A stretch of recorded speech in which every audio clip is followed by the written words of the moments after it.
Welcome back everybody to Comic Frontline, and this is a superhero movie review brought to you by me, Cirque Show 24/7. So, let's get right into it. This is Ant-Man, guys. The Ant-Man review.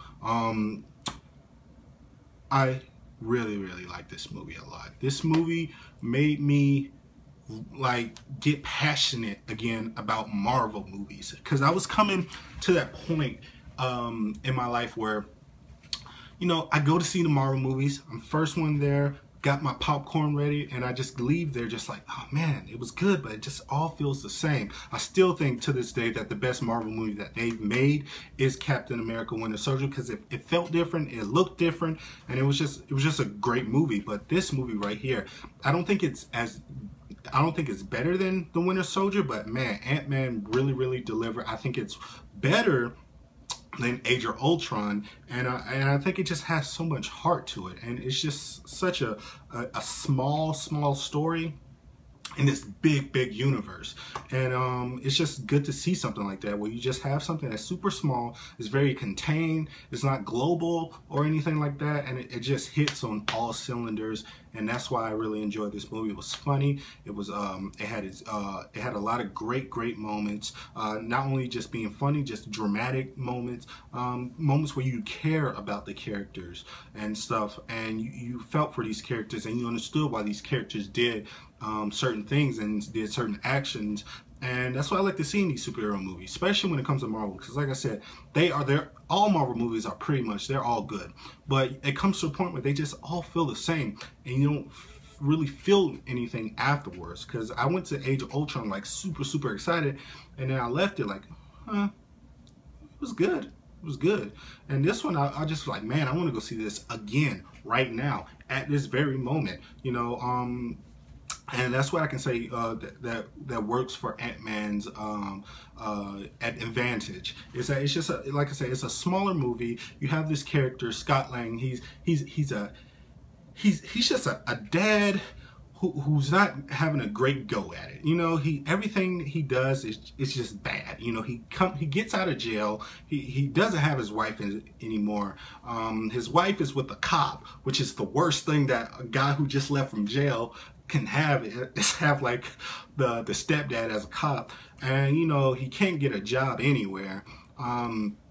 But once he meets this character, Hank Pym, played by the fantastic Michael Douglas, he gets this new opportunity to get a second shot at life by doing something great, doing something that means something. And and that's where this story kind of takes place, and the story ensues. And man, just having Paul Rudd, who is one of my favorite actors, like when he was first announced as Ant-Man, I was already sold. And then you had the Edgar Wright thing, and I was already sold. And then Edgar Wright left, and I was like, oh my gosh, I don't know if I'm still sold on this, even though I still love Paul Rudd. But man, Paul Rudd delivers as Scott Lang. He's very charismatic. You feel for him. You understand why he does what he does. And man, he's just a funny guy. And for Paul Rudd, I really felt like it just made, you can tell that he just had fun with it. Because it was, as much as I love Paul Rudd,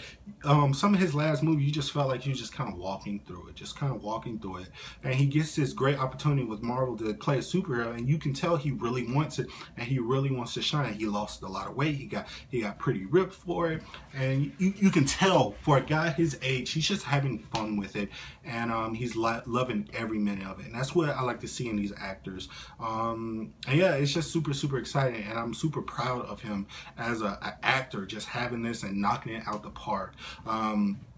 But what's very interesting about this aspect of this movie is when you take out Edgar Wright, that's when you start feeling a little nervous, because as much as I like this movie, I can tell that Edgar Wright was missing from this movie, you know what I mean? And it sucks that he departed, but it's a lot of things that they kept from Edgar Wright's script that I was like, oh, that's an Edgar Wright moment, right? That's an Edgar Wright moment right there. Some parts of the movie was like, that was good, but that didn't feel like an Edgar Wright thing. That felt like there was a Marvel thing that they had to put in there because Edgar Wright didn't want them to put it in there. So but it balanced itself out because it's still overall a great movie.